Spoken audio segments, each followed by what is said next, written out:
первым вопросом посмотрим, кем вас считает этот человек, да? Нет, давайте посмотрим сразу его сигнификацию. Кто этот человек, чтобы вы для себя понимали, подходит вам вообще этот расклад или не подходит. Сигнификатор человека, которого вы смотрите. Смотрите, первый вариант. Здесь человек, который постоянно выбирает между чем-то и чем-то, в двойственной ситуации находится. При этом пребывает в своих каких-то иллюзиях и очень, кроме того, что он жаден, он еще скуп на эмоции. Он не умеет их проявлять. А если и проявляет, то, опять же таки, согласно только своим представлениям, своим иллюзиям и согласно тому, выгодны ли вы ему в той или иной ситуации. То есть между вами и кем-то он всегда выберет того человека, кто ему более выгоден. Либо ту ситуацию, к примеру, либо с вами пойти, да, если это мы о друзьях говорим, либо с вами пойти там провести время, либо с кем-то другим. Но если в определенный момент окажется так, что сегодня выгодны вы ему, он пойдет с вами. Если кто-то другой, то этот человек пойдет с другими. Вы знаете, человек сам себе на уме, все равно с какими-то тайнами, возможно, это ваша подруга. Здесь выпадает женщина, но не факт, что это будет женщина, это может быть и мужчина, который живет сейчас на женских вибрациях, на женских энергиях. Здесь, либо же это, давайте будем говорить, девушка, да, жрица выпала, пусть будет это девушка. Здесь этот человек, он всегда с какой-то тайной, он не договаривает, вам много чего не договаривает. Еще вариант, либо занимается магией, это девушка, или же мужчина, или же сам под магией находится. Он сам по себе нестабилен психологически, и сейчас у него период такой, знаете, период зависания, период отдыха, период бездействия. Смотрите, тут еще человек проигрывается, которого постоянно нужно проверять. Вот знаете, он может говорить элементарные обыденные вещи, но даже при несерьезном разговоре каждое его слово стоит проверять. То есть доверять вы ему по факту не можете. Давайте теперь посмотрим, как же он относится к вам на самом деле. Кем он вас считает для себя, почему он с вами вообще общается, зачем ему это, кем он считает вас. Вы смотрите, какой интересный момент. Этот человек считает, что вы именно тот сосуд магический, который приносит ему богатство. Вы знаете, вы как защитник, амулет-талисман, который несет ему богатство. Здесь еще может быть такой момент, что мужчина загадал женщину на этот вариант. Еще иду с тентаклями. Видите? Если брать по магии, человек намеренно, с учетом на колоды, намеренно выполнял определенные ритуалы на то, чтобы либо вы приносили ему богатство, деньги, удачу, фортуну, либо же это был элементарный крадник на ваше. Кроме денег, возможно, еще и ресурсы. Не только деньги, но и ваши ресурсы, вашу энергию. Под иллюзиями человека. Как этот человек относится к вам? На данный момент он простраивает перспективу на то, чтобы доказать, что он выше вас и победить вас. А почему он хочет это? Для чего ему это надо? Для чего ему это потребно? Хочется, чтобы стали более покладистые, более мягкие. И еще, чтобы вы брали на себя некую инициативу в общении с этим человеком. Вы для него очень жесткая, холодная, возможно, вы держите свои границы, не подпускаете этого человека к себе. А он вам хочет доказать, что он...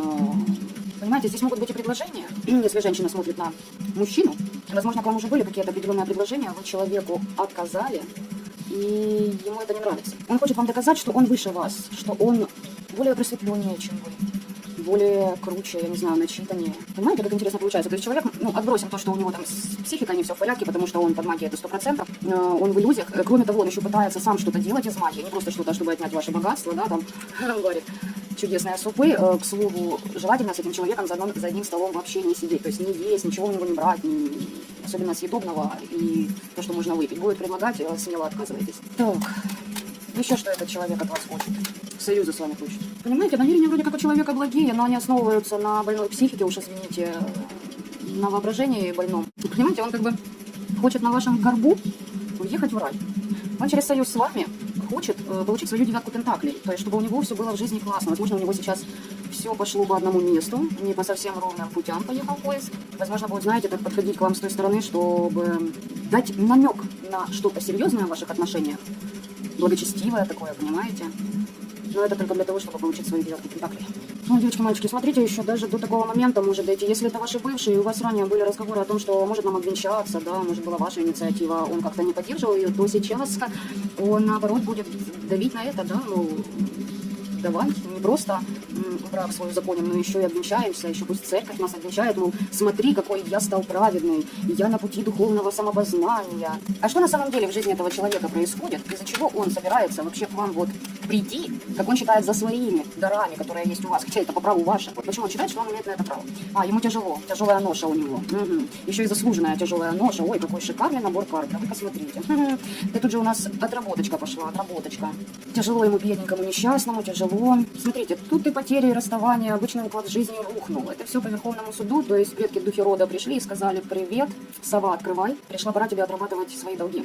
А он говорит: а мне тяжело, тяжело, ой, тяжело, не хочу я этого. уйти хочу, убежать от этой отработки хочу. Жадный на деньги, на эмоции. Возможно, сейчас у него по деньгам проблемы, у этого человека, ух ты, не просто проблемы, какие-то планы выстраивал, опять же таки, иллюзорные, понимаете, иллюзорные планы, но он об этом не догадывается, видимо. Он об этом и думать не собирается, понимаете, вот это, и вот ваша девятка пентаклей, она, вот как, понимаете, вижу цель, не вижу препятствий. И за этой девяткой пентаклей, причем вашей, он и не замечает, что влазит не туда, куда ему надо. Не замечает того, из-за чего на самом деле эта ситуация ему дана, что его мечты не сбываются, что у него пошли потери, разочарования. Психологически человек вообще раздавлен. Обманули на деньги. Обманули, предали, подставили. Понимаете, здесь еще такой момент, что он копил на осуществление своей мечты определенной, а у него забрали. По суду, то есть так должно было случиться. То есть получает то, что когда-то в свое время посеял. Возможно, даже по отношению к вам. Понимаете, человек не проходит трансформацию, он оказался на самом дне, на самом деле. Четверка мечей, не четверка мечей. В общем, не радостные у него перспективы. Вообще не радостные, еще тоскует, печалится по поводу своих чувств. Возможно, это вы, возможно, это бывшие ваши мужья, жены. Ну, знаете, варится в своих вот этих эмоциях, воспоминаниях о своей любви к вам. Вместо того, чтобы действовать и действительно что-то менять в своей жизни. То есть, под действием. Давайте посмотрим действия. Как бы, под действием очень хорошо видна магия. Вот это точно было под действием, понимаете? Там не нужно идти лично к вам навстречу и сидеть, глядя друг другу в глаза, признаваться в своих ошибках, признавать свои, извините, проебы. Тут можно просто сделать и получить результат. А вот фигушки. Не вышло, да, и теперь печалится. Кручинится бедненький человечек. Какие действия по отношению к вам этот человек собирается предпринимать в ближайшее время? Ну, в ближайшее, а до конца этой недели, до 13 сентября хочу. Слушайте, ну что-то планирует. Смотрите, есть два варианта. Первый вариант. Он прощается полностью со всей своей старой жизнью, со всеми своими проблемами, вот тем, где у него не получается, где предательство по деньгам, и идет к вам, то есть как бы в новое, да, делать закладку фундамента на новое чудесное будущее. Либо же этот человек полностью решает уйти из вашей жизни. Понимаете, тут не сколько он решает, сколько, я так понимаю, что вы ему не дали хода к себе, да, доступа к телу и вообще даже к общению. И это его очень опечалило. Мечты сорвались, понимаете, у него были конкретные планы на вас. А планы-то не увенчались успехом, и магия не помогла. Хочешь все-таки оставить прошлое и прийти, или же ты хочешь оставить мысли о том человеке, который сейчас смотрит этот расклад. Человек хочет выйти с вами на связь и сделать предложение о каком-то сотрудничестве. И понимаете, не просто о сотрудничестве, а чтобы еще и уважение получить ваше, чтобы вы его зауважали. А помните вот это вот, мы помним, да, что вот истинная его причина, 7 жезлов. Человек хочет вам доказать, что он чего-то стоит, что он что-то еще может, чем-то может вас порадовать, удивить. Это не потому, что он хорошего мнения о вас или пересмотрел свои поступки, действия относительно вас. Это только для того, чтобы доказать самому себе, что он что-то значит. Возможно, вы этому человеку в открытую говорили, что он ничего не стоит, что уважать его, возможно, не за что. Нет поступков, достойных уважения у этого человека, его это очень задело. При этом еще и деньги, ваши ресурсы желают взять. Так, вот такое вот истинное отношение, намерение. Хочу посмотреть вам совет от предков духа вашего рода. Что вы мертвые хотели бы передать? Да, о чем предупредить относительно этого человека. Это совет от, скажем так, светлых духов предков вашего рода, да? А это будет совет от темных.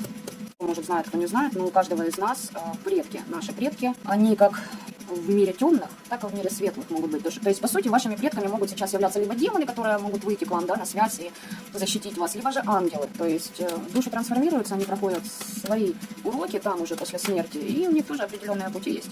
В общем, ладно, не будем углубляться. Так, совет вам. Во-первых, получайте радость от того, что вы управляете данной ситуацией. Насколько я видела, вы закрыты от этого человека. То есть, если вы не хотите его подпускать к себе, не подпускайте. Если вы ему ставите какие-то условия сотрудничества, а он их не выполняет, значит, не надо ждать неделями. Дайте человеку 24 часа. Если за 24 часа он не сделает никаких попыток, а будет прогибать вас на манипулирование, я думаю, выводы здесь как бы, напрашиваются сами, слать его просто лесом и подальше. И еще такой момент. Займитесь творчеством. В любом его проявлении. Откройте себя. Займитесь хобби. Займитесь тем, о чем вы вот давно хотели, да, это попробовать, или вам это нравилось, но вы не делали тут дела, то еще какие-то моменты были. В общем, научитесь управлять своей жизнью.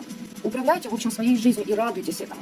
Смотрите, на данный момент предки духи вашего рода с мира мертвых выставили вам ангела-хранителя от этого предателя, который пытается, кстати, воздействовать на ваши чувства, продавить вас на чувства, проманипулировать вами через чувства, понимаете, какие бы то ни было, либо же это негатив, либо позитив, то есть либо вы плачете, либо смеетесь, вы в любом случае будете отдавать, сливать свою энергию этому уникуму. Хорошо, ангел-хранитель у вас стоит, возможно, ставили защиты, возможно, чистки делали, то есть, тут как бы неплохо. От этих чувств, в общем, возможно, вам кто-то советовал. Слушайте, есть какой-то человек, который вам указал на то, что вы, общаясь с этой личностью, которую вы загадали на этот вариант, получите замутнение своего рассудка. То есть, мороки, оморочки сюда добавляйте, почины, привороты, отвороты сюда, все. В общем, в ход будет идти абсолютно все, что будет и сможет воздействовать на вашу психику. Вам кто-то укажет этот путь. Наставник какой-то. Возможно, вы смотрите также расклады таролога на ютубе, и поэтому, может, еще где-то слышали эту информацию. Смотрите, расплата будет через подселенцев, это однозначно, и будет человек заниматься чужими проблемами, вместо того, чтобы решать свои жизненные вопросы и вообще понимать, откуда у него растут эти проблемы. Вместо того, чтобы разбираться в себе, понимаете, почему у него так жизнь сложилась, этот человек будет занят решением чужих вопросов. То есть, по факту, то, что он не делал в ваших отношениях, насколько я понимаю, не брал на себя ответственность, не хотел помогать, либо еще что-то, теперь он это все будет делать другим людям. Только те люди уже его не будут уважать, ценить так, как это делали вы. И еще хочу посмотреть совет вам, что вам поможет. Слушайте, заведите книгу теней, это раз, полюбите свое дело, это два. Если у вас есть способности, примите их. Возможно, дар целительства у вас будет. Работа с землей хорошо пойдет.